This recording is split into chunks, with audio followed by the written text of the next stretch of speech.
Hi friends! అందరూ ఎలా ఉన్నారు? నేనైతే చాలా బాగున్నాను. ఈరోజైతే మేము తలుపులమ్మ లోవ అంటే అసలు పూడిలో ఉన్న తలుపులమ్మ లోవకైతే వెళ్తున్నాము. మేమైతే ప్రతి సంవత్సరం పండుగల్లో ఒకరోజైతే తలుపులమ్మ లోవ తల్లి టెంపుల్‌కి వెళ్ళి దర్శనం అయితే చేసుకుంటామండి కంపల్సరీగా.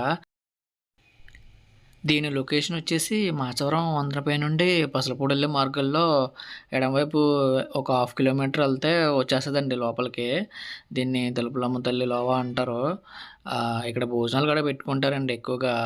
తలుపులమ్మ తల్లిని మొక్కుకొని భోజనాలు ఎక్కువ పెట్టుకుంటారు ఇక్కడైతే.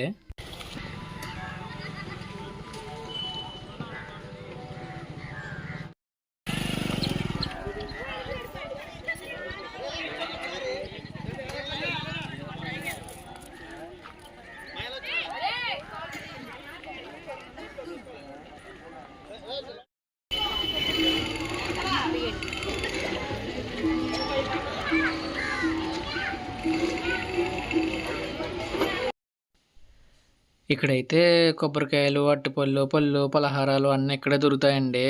ఒకవేళ మీరు తెచ్చుకోవడం మర్చిపోతే ఇక్కడే కొనుక్కోవచ్చు అన్నీని.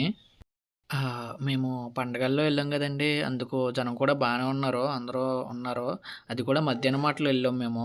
ఉదయం మాటలో ఎళ్తే ఇంకా చాలా ఎక్కువ మందుంటారు. మధ్యాహ్నం నుంచి వెళ్ళాం కాబట్టి ఏమాత్రం అన్నా ఉన్నారు.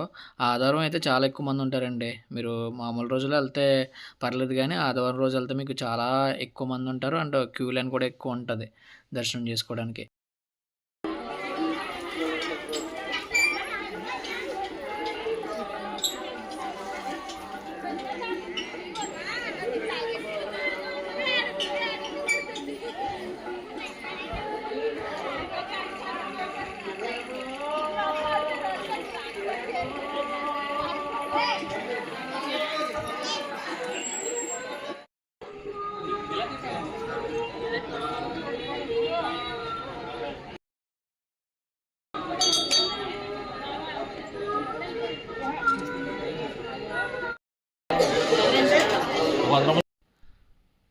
లోపలికెళ్ళే ముందు కొబ్బరికాయలైతే బయటే కొట్టేసుకోవాలండి. బయటే కొట్టేసుకొని ఆ చెక్కలుంటాయి గదా! అయయితే లోపలికి తీసుకెళ్ళాలి.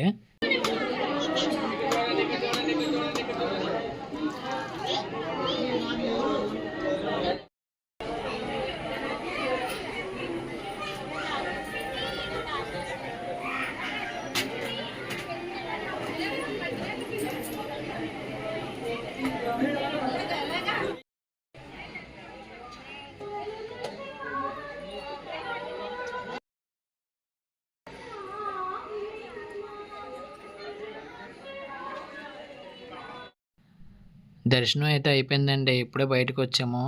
చాలా జరిగింది. ఈ తలుపులమ్మ తల్లి లోవుకి ఎవరైనా వచ్చినట్లయితే తప్పకుండా కామెంట్ అయితే చేయండి. మీలో ఎంతమందికి తెలుసు? ఎవరెవరొచ్చారు? అనేది కామెంట్ చేయండి. నేను తప్పకుండా వాళ్ళకి రిప్లై ఇస్తాను. ఇప్పుడైతే ఖాళీగా ఉంది కానీ, ఆదివారం రోజునైతే అసలు ఖాళీ ఉండదండి. మేమొచ్చింది ఆఫ్టర్‌నూన్ వచ్చాం మధ్యాహ్నం నుంచి కాబట్టి ఇలా ఉంది. అయిపోయింది ఇప్పటికే. మామూలు రోజుల్లో అయితే ఉదయం మాటలు అస్సలు ఖాళీ ఉండదు. ఇదంతా ఫుల్ నిండిపోద్దండి టెంటలతో. భోజనాలకొచ్చేవాళ్ళు, భోజనాలతో హడావిడిగా ఉంటది.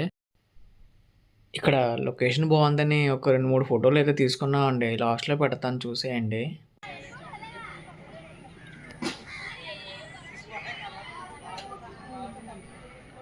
సో, ఇక్కడి వరకు చూసిన వాళ్ళు తప్పకుండా ఒక లైక్ అయితే చేసేయండి. అండ్ కామెంట్ కూడా. ఇక ఉంటాను. మీ పక్కింటి అబ్బాయి. Bye bye.